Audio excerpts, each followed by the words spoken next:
Ei pessoal, aqui é o Jonas Bravo e hoje eu vou explicar para vocês a origem do estilo louva-a-Deus.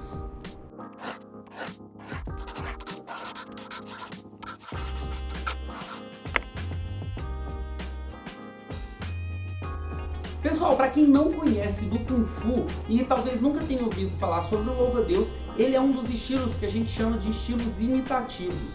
A ideia é que tem uma parte dos estilos de Kung Fu que eles são fundamentados na imitação de técnicas de caça de animais. Então você vai encontrar o louva-a-Deus, o tigre, a garça, serpente, enfim, diversos animais. Alguns eles são reais, é claro, igual esses que eu falei, mas outros são mitológicos. Por exemplo, se você for falar de um estilo que se baseia no dragão e tudo mais, tá? Mas o que acontece? A ideia desses estilos é pegar a técnica de caça do animal, adaptar ela para um corpo humano e utilizar num combate. Tá? Então você vai criando um sistema marcial todo em volta das habilidades daquele animal. E no caso do louva-a-Deus, a gente vai copiar os movimentos dele e vai usar as técnicas de caça deles. Agora, se você já treinou Kung Fu ou então conhece um pouco sobre o estilo louva-a-Deus, você vai notar que ele é um estilo muito rápido. Então os movimentos eles são precisos e velozes. Isso tem a ver com a movimentação do louva-a-Deus quando ele está caçando. Quando ele caça, ele primeiro se camufla. Então ele vai ficar em algum lugar. Alguns louva-a-Deus eles são verdes para aparecer com folha, outros são marrons para aparecer com galhos. Tem um louva-a-Deus muito famoso que ele tem um formato, parece uma orquídea, né? Quando ele está lá com as asas abertas e tal. Então é justamente para ele fingir que é alguma coisa, né? Ele escondido lá, ele vai aguardar uma presa e quando passar um inseto ou um animal desapercebido, o que vai acontecer? Ele vai atacar rapidamente, tá? E quando ele ataca, ele vai agarrar o animal, ele tem aquelas pinças dele, né, e tal, que a gente vai imitar o movimento, né, fazendo a pinça do louva-a-Deus. Então ele vai agarrar o inseto e aí ele vai prender e se alimentar ali mesmo, tá? Então é um inseto extremamente veloz e é um predador nato, muito agressivo. E ele pode chegar a um tamanho bem grande, tem algumas espécies que pode chegar aí até 10 centímetros, talvez até mais. Tá? Então, assim, ele é uma inspiração muito importante para o Kung Fu.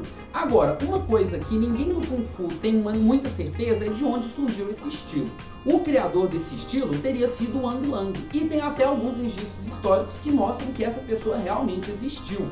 Mas é dependendo da lenda que às vezes o seu professor te contou ou que você viu lá na internet, você pode ficar confuso no período de tempo. Então vamos lá, tem duas histórias principais sobre a criação do estilo louva-a-Deus, tá? Uma delas acontece lá na dinastia Song, que fica ali entre 960 depois de Cristo até 1279.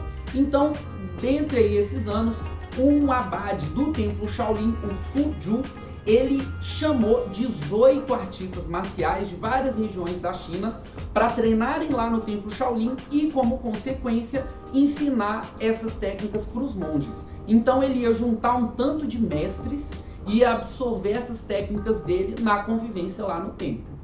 Então o Wang Lang teria sido uma dessas pessoas que foi para lá e ele ensinou o estilo louva-a-Deus para os monges e tal. Aí o abade Fu Ju, ele pegou esses conhecimentos todos, né? Então lembra que são 18 pessoas. Ele pegou esses movimentos e aí ele escreveu tudo num livro que chama Mãos Secretas.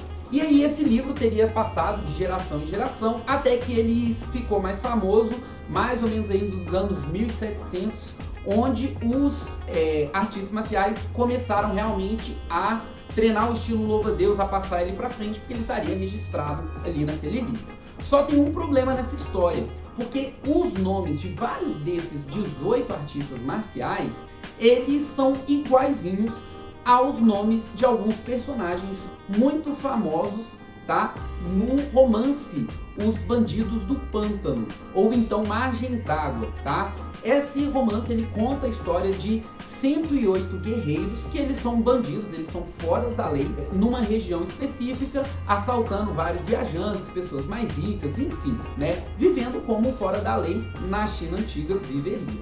E aí o que acontece? O fato de você ter essa similaridade entre os nomes dos bandidos da história e os nomes desses 18 monges, isso desperta algumas dúvidas da veracidade dessa lenda. E aí a gente fica um pouco incerto de onde é que veio, né, o estilo louva-a-Deus. Mas tem uma lenda que ela é mais aceita e provavelmente não é só uma lenda, provavelmente isso faz parte mesmo da história da criação do estilo, que é quando lá na dinastia Ming, que aconteceu de 1368 até 1644, aparece o Wang Lang, que vai no templo Shaolin desafiar os monges. Então Wang Lang ele já era um artista marcial muito conhecido, muito famoso.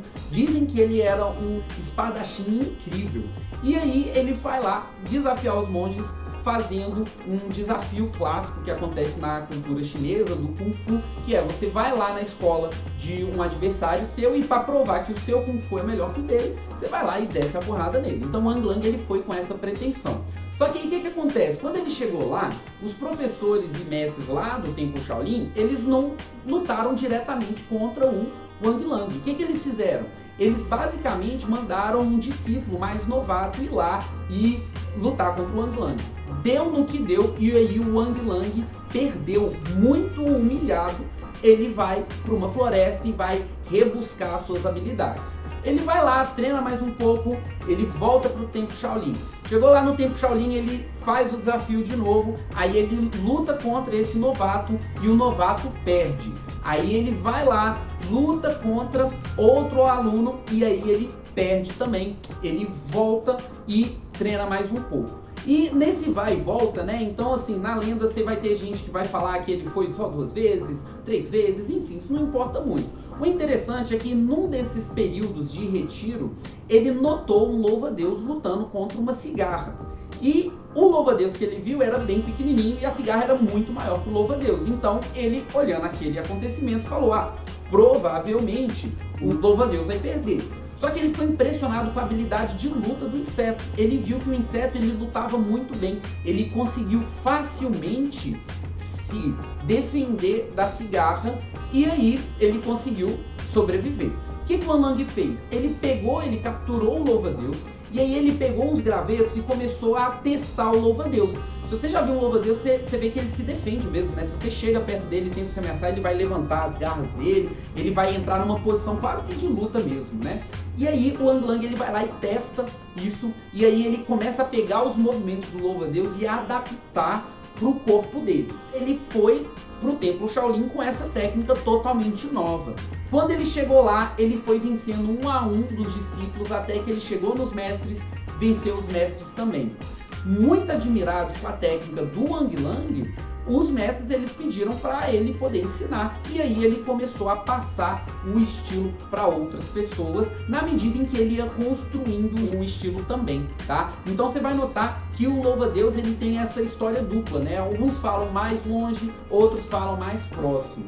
Então, quando você vai analisar a história da China, especialmente do Kung Fu, a gente tem que ficar ligado porque muitas dessas histórias vieram de tradição oral. E a tradição oral é igual telefone sem fio, né? Vai mudando muito. Então, alguns detalhes eles vão se perdendo. A teoria mais aceita é essa última que eu falei, que aconteceu aí no finalzinho da dinastia Ming, e que tem mais registros históricos, então é mais provável que o estilo louva-a-Deus tenha acontecido ali, porque sim, tem registros do Wang Lang participando de campeonatos de luta, tem registro dele como uma pessoa que realmente existiu. Por isso essa é a versão que quando alguém me pergunta, eu vou me referir sim para ela, que ela é a mais famosa. Mas lembra pessoal, tem várias versões, descobertas históricas podem ser feitas, esses detalhes, tudo que eu falei pode mudar no futuro. Se você já viu outra lenda, conhece outra lenda, deixa lá nos comentários que vai ser um prazer dividir e ver como é que foi a criação do seu estilo de acordo aí com a sua escola, tá? Se você gostou desse vídeo, deixa lá o seu like, tá? Se inscreve aí no nosso canal, que aí você vai ver vários conteúdos sobre o Kung Fu, Tai Chi Chuan e também sobre a filosofia chinesa. Então a gente vê no próximo vídeo. Até mais!